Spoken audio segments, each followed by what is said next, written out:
嗨，大家好，这里是树名锦鲤，很高兴大家能来看我们的视频。我是鱼弟，韩国鱼的鱼，兄弟姐妹的弟。我们非常需要您的支持，麻烦大家给我们记得点赞哦。在做这期视频之前，鱼弟我看了一下前几天我们关于阿里巴巴被调查的视频。发现点击量虽然很低，但居然也掉了几个粉。虽然我们知道那期视频的态度和立场不会成为主流，但还是要把我们树名锦鲤认为对的声音发出来。今天我们的话题也就从这里开始吧。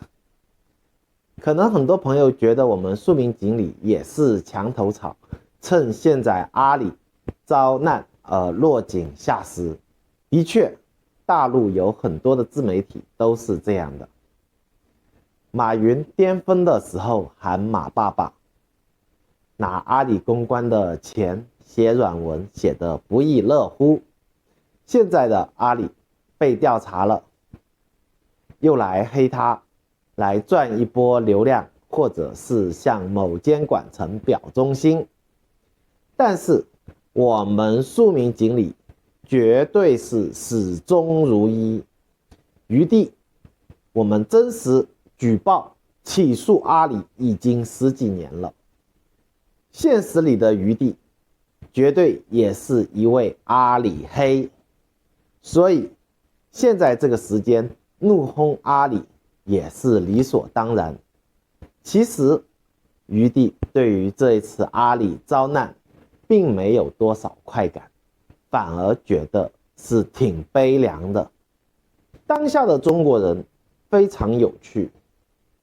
自从80年代改革开放以来，虽然中国的大部分人还是庶民，也就是无产阶级，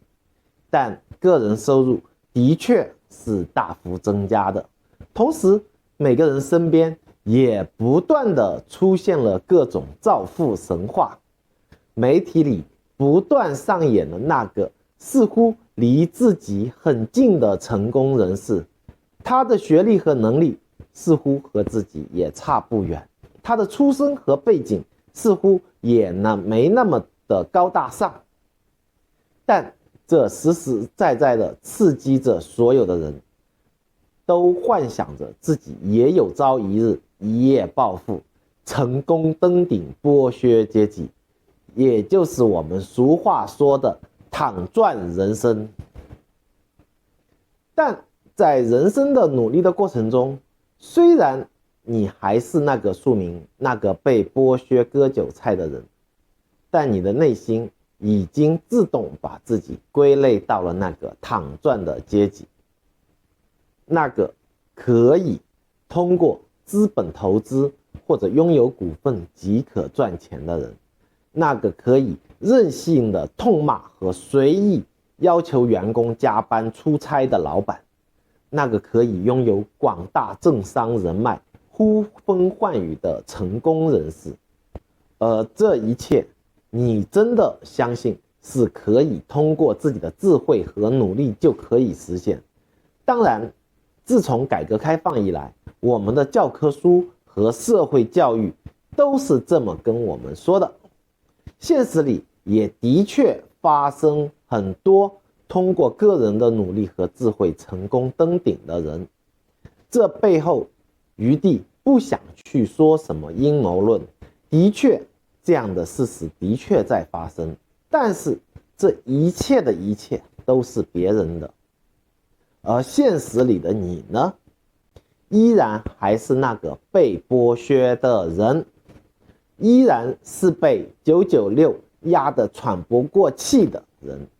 依然被各种账单和贷款逼得早出晚归的庶民。当然你内心会不断的为这种现象做各种的自我检讨，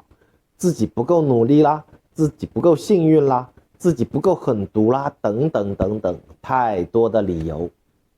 无论这样的检讨是否有用，也不论这检讨是否正确，但你必须接受一个非常残酷的现实，你依然还是一个庶民，也必须承认成功的概率很低，身边还有与你一样以亿计的庶民。但是在自我认知层面，很多人都把自己幻想成了自己渴望的样子，这不是国王的新衣，这是精神和思想层面的超前部署，也就是现实物质生活里还达不到那个阶级和层次，但是在精神的立场层面已经把自己当成了一个资产阶级，一个有钱人了，用所有全套的资产阶级思想自我灌输包装，信奉自由市场经济理论，信奉保护私有财产，信奉各种剥削和割韭菜的逻辑的合理性。信奉这些有错吗？从理论和思想的逻辑上来说，绝对没错。任何理论都是可以自圆其说的，否则它就不能称之为理论，它也无法获得传播，拥有那么多的信徒。但是所有的理论都有其阶级属性，只看不同的阶级用什么形容词描述罢了。在这里我们还要提醒一下，我们这里说的无产阶级也好，资产阶级也好，不带任何的感情色彩，只是一种事实的描述啊。于是我们看到这次马云和阿里巴巴被国家各公权力机构整治的时候，现实里的一个个庶民，一个个平常被老板压榨剥削的人，却突然搬出内心默默幻想了 N 年，也是被社会和老板们洗脑了 N 次的资产阶级理论逻辑，去讨伐政府公权力的各种作为，像是一批深受996之苦的互联网公司的员工和互联网草根的创业者，幻想着自己可能成为未来的马云，为自己未来的资产安全忧心，从而为马云鸣不平。一批深受资本和流量之困的自媒体人，幻想着自己因为挺马云可以获取更多的流量，也幻想着成为大 V 后自己的各种资产安全而挺马云。当然还有更多的是草根庶民，幻想着自己某天可以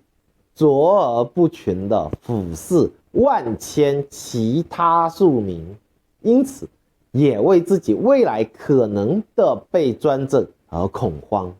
害怕自己的梦想因此而失去希望。当然，这部分人更多的是因为平日里遭遇到各种不公而将怒气全部发泄于执政者。只要是反对执政者的声音，无论是否符合自己的实际立场，先反了再说，为反对而反对。我们暂且不论中国共产党作为执政者来说，是否真的完全代表了庶民的阶级利益，但这次整治阿里巴巴和马云、整治社区团购的行为，中共的确是基于庶民的利益出发的。很多其中包装好的套路，必须是由执政者的精英们为把其揭露出来的。政治是复杂的，也是一门高深的学问。说实话，你我庶民没有真正参与其中，是无法体会其中的各种用意和目的的，也无法真正梳理各种主义的理论逻辑的。无论你我现实里属于什么阶级，属于什么生活水平，其实我们需要的只是一个公平，一个在法律面前人人平等的机会而已。这就是法治。通俗点的讲法，其实就叫讲理。无论什么统治阶级，也无论什么时代，法治和讲理都是人类社会长治久安的基本保障和最低底线。至于这个法律是由谁或者什么阶级来制定的，那就只能是枪杆子说了算。你我不掌握枪杆子的庶民，还有那些有钱人，都无能为力。如果你意淫更猛烈一些，幻想自己成为那个执政者或者执政阶级，那也随你。当然，民主就是如此意淫最好的春药。不过是药三分毒，服药请遵医嘱。好了，今天就聊这么多。非常高兴你能看完这个视频，至于你喜欢不喜欢，真的余弟也无能为力。但是呢，还是恳请大家多多支持我们庶民锦鲤，给我们点个赞。没有订阅的话，订阅一下，还是恳请。好，再见。